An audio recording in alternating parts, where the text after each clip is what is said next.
Hello friends, this is Barbara from Wigs and Fluff. Today I have on the Paula Young wig in Alex, and the color is light blonde. Now, this wig is really shiny. That's the one thing I don't like about it. And I'll show you the difference.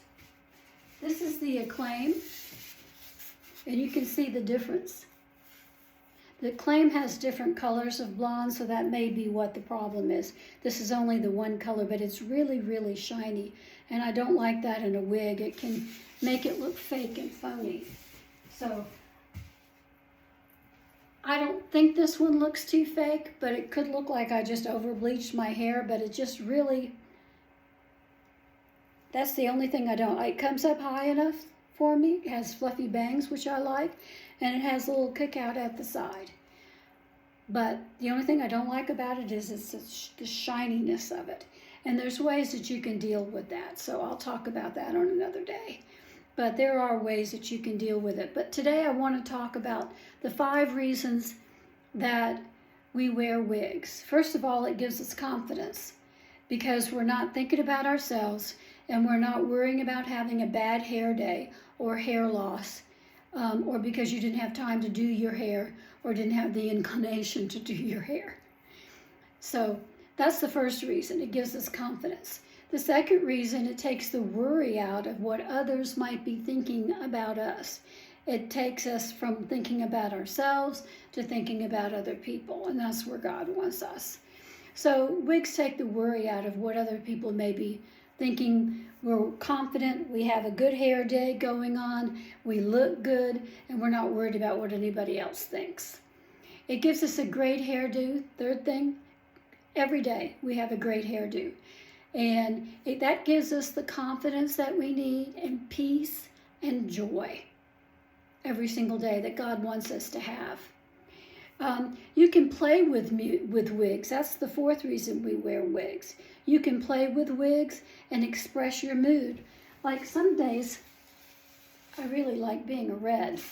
This is old red. I've had this wig forever. And some days I like to wear her. She's just a bob with bangs.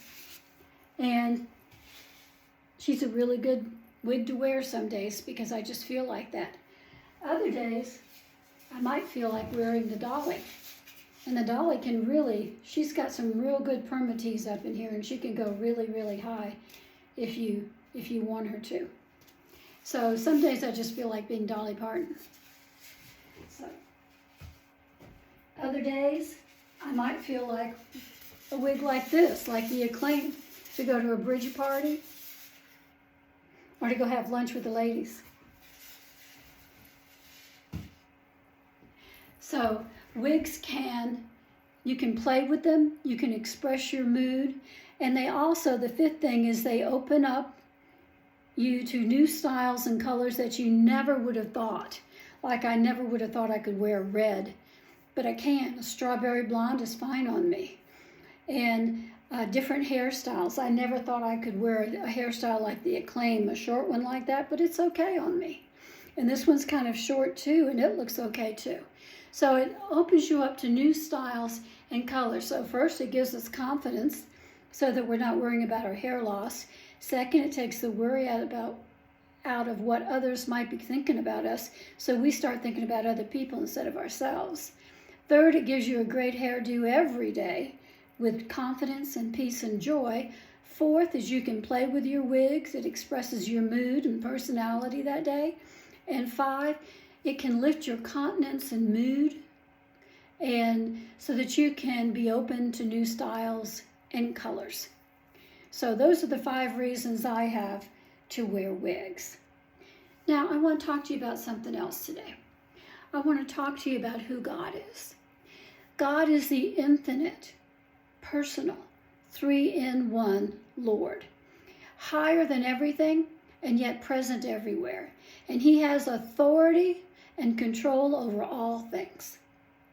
He is the one true living God who has authority over the heavens and on the earth.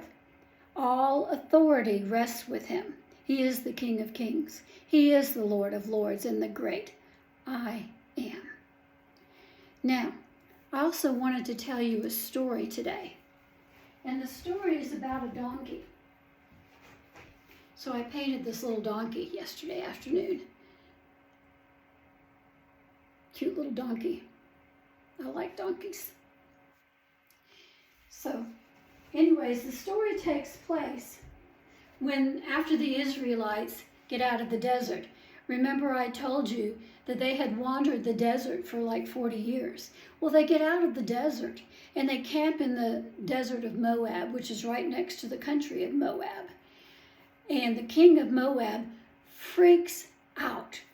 He said, oh my gosh, look there. There are the Israelites camping out next to us. I know their God. Their God protects them. We'll never be able to be safe as long as the Israelites are there. And so he calls the prophet Balaam. And he says, Balaam, I need you.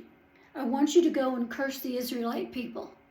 I want you to go and curse them for me because we need to be able to defeat them in battle. And Balaam was a prophet. And he said, well, I don't know about that. I need to go and talk to God. So he goes and he speaks to God. And God says, no, don't do it. Do not curse the Israelites. I don't curse them. You don't curse them. Don't do it. And so he goes back to the king Balak and he says, look, king, I can't do this. God told me not to do it. I just can't. And the king looks at him and he says, look, Balak, I have a lot of money. I'm going to make you rich. I need you to curse the Israelites. Well, Balaam says, well, I need to go back to God. So he goes back to God and he says, Lord, the king wants me to go with these men to the Israelites and he wants me to curse them. And God said, I already told you not to do that. Don't do it. Don't curse the Israelites. And he does this a couple of times more. And finally, Balak comes to him and says, look, Balaam, I have a deal for you. You curse these Israelites so that we can defeat them in battle, and I'm going to make you a very rich man. So Balaam gets on his donkey, and he's riding down the road with the men, and the donkey stops. The donkey just stops. And he goes off to the right, and the donkey goes off to the left, and he refuses to go forward. Any of you that know what donkeys are like know what I'm talking about. They're a stubborn animal. And then the donkey just lays down on the road.